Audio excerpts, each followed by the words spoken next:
Hello everybody, and welcome back to Cam Critiques.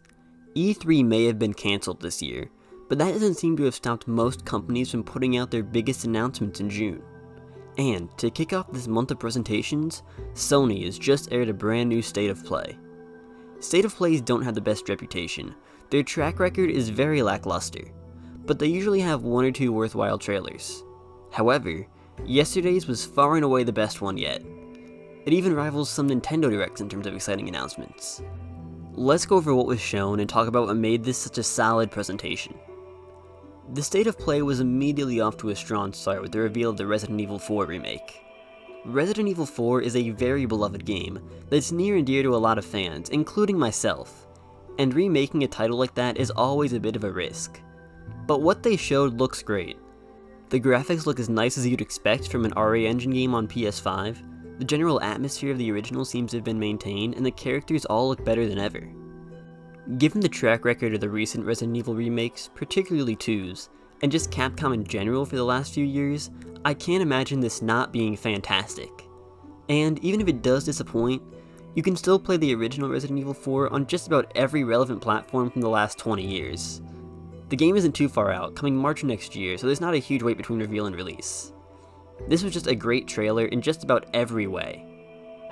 Following that, we gotta look at some PlayStation VR titles. I own a PSVR and I don't use it much. I probably won't be buying a PlayStation VR 2.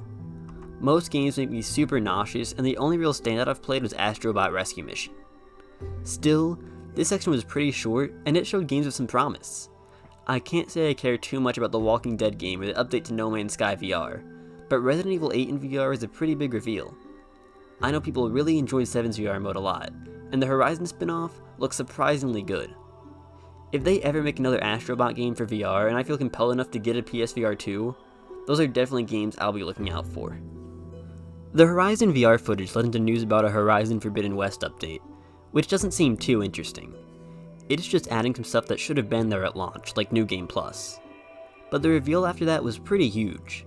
Spider-Man Remastered, arguably Sony's biggest exclusive, is coming to PC this August. Now, this doesn't personally affect me. I have a nice gaming PC, but it's not as good as the PS5, and I plan on continuing to purchase future Spider-Man titles for PlayStation consoles. But it's great that this game is available to a wider audience. After those small first-party updates, PlayStation showed off some gameplay for Stray, the indie adventure game where you play as a cat that made waves when it was shown in the big PlayStation 5 game reveal event a couple years back. This game seems to have a really unique atmosphere, nice visuals, fun-looking exploration, and the cat is just as appealing as ever. It's out next month, and I'm definitely interested. Sony then put the spotlight on a few action-packed titles coming soon. First up was the Dead Space-inspired The Callisto Protocol, which shares some key staff with the original Dead Space. I am not a huge fan of the Dead Space franchise, and this title doesn't really appeal to me, but it looks super polished, and it's coming this December, a lot earlier than I expected. After that was Rollerdrome, a highly stylized indie game that looks to be a fast-paced shooter where everyone's on rollerblades. I'm worried it'll be a little shallow, but the idea is interesting enough and the art style is great. It's out this August. We then got the reveal of Eternites, which was easily the most bizarre trailer here. It's an indie title that the developers have directly stated is inspired by Persona 3 through 5, and its goal is to combine the action game genre with the dating sim genre. The art style is nice, if a bit generic, and the combat actually looks very promising. I don't know how this combination will work, and some stuff in the trailer like the hold hands QuickTime event made me cringe a bit, but this seems like a passion project and it definitely has potential. It's out early next year. Street Fighter 6 was revealed earlier this year with a very underwhelming teaser trailer, but this State of Play had the full gameplay reveal and it was a lot more exciting. The game's art style looks great, as do the animations, there are lots of good special effects, the character designs are fantastic, and they even seem to have invested in creating a substantial single-player mode. Capcom looks to be continuing their hot streak, and this is the best looking fighting game they've shown in a long time. There were two more small trailers after that. The first revealed that Tunic, the Zelda-like indie game which has already been released on other platforms to very positive reviews, is coming to PlayStation in September.